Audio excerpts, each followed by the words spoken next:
हाय दोस्तों, कैसे हैं आप सभी। मैं डॉक्टर अनव्यस फिर से अपने यूट्यूब चैनल पर आप सभी का स्वागत कर रहा हूं और आशा कर रहा हूं सभी ठीक है, मस्त एंजॉय कर रहे हैं। मैं आ चुका हूं 7 मोस्ट इंपॉर्टेंट क्वेश्चन के ऊपर। अंतिम प्रहार की सीरीज चल रही है। AI and ML for business का अपना सब्जेक्ट चल रहा है। जल्दी से अपनी ये सीरीज का 7वां क्वेश्चन देख लेते हैं।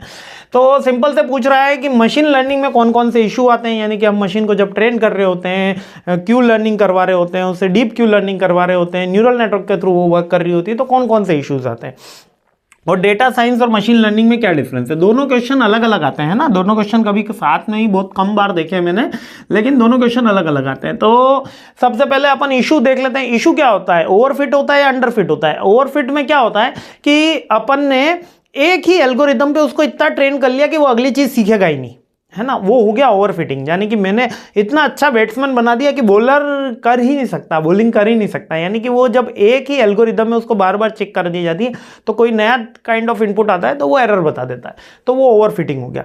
अंडरफिटिंग का मतलब ये होता है कि उसको हमने इतना सिंपल बना दिया, इतना सिंपल बना दिया कि वो कोई एनालिटिकल वर्क या कोई एक्स्ट्रा ऑर्डिनरी वर्क नहीं सीख पा रहा है, यानी कि बिल्कुल अंडरफिट हो गया।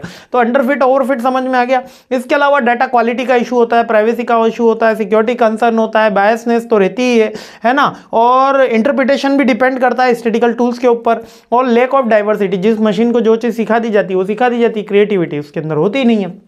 अब आ जाते हैं अपन डिफरेंस का, डाटा साइंस और मशीन लर्निंग, है ना। बिल्कुल एक ही लाइन के अंदर आपको याद करा दूंगा, आप चिंता मत करो। देखो, डाटा साइंस जो है ना वो बड़ी एल्गोरिदम है, बड़ा पॉइंट है, और उसका एक पार्ट छोटा सा मशीन लर्निंग है।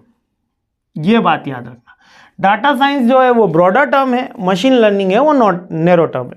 डेटा साइंस के अंदर हम क्या करेंगे, डेटा को फिल्टर करेंगे, एनालिसिस करेंगे, कलेक्ट करेंगे, ये सारे वर्क होंगे। और मशीन लर्निंग में हम एक एल्गोरिदम फाइंड आउट करेंगे और उस एल्गोरिदम में मशीन को ट्रेन कराएंगे। तो डेटा साइंस का स्कोप क्या है, बहुत सारा ज्यादा होता है, बहुत सारी एक्टिविटीज हैं इसके अंदर, जबकि मशीन लर्निंग का नैरो स्कोप होता है।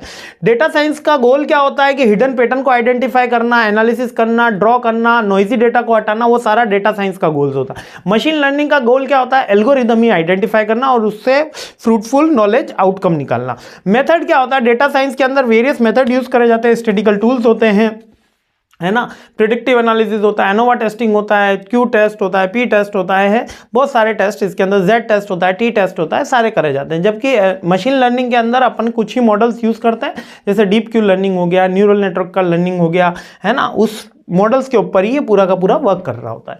ठीक है, एप्लीकेशन क्या है, डेटा साइंस का वाइटल एप्लीकेशन है, मशीन लर्निंग का नैरो एप्लीकेशन है ना। जैसे फ्रॉड डिटेक्शन, हेल्थ केयर में डेटा साइंस का यूज हो रहा है, जबकि मशीन लर्निंग के अंदर केवल अपन को जब मशीन का यूज करना है तभी उसका यूज हो रहा है। डेटा साइंस में बहुत सारी स्किल्स की रिक्वायरमेंट होती है, मशीन लर्निंग में केवल एनालिसिस और एल्गोरिदम की स्किल की ही रिक्वायरमेंट होती है। ठीक है, तो बहुत सिंपल सा है डेटा साइंस और मशीन लर्निंग में डिफरेंस, अच्छे से याद रख लेना, और मशीन लर्निंग में कौन कौन सी प्रॉब्लम्स आती है, इश्यूज आती हैं, वो भी अच्छे से देख लेना। तो चलिए आगे बढ़ते हैं, सीरीज आगे बढ़ाते हैं। जय हिंद।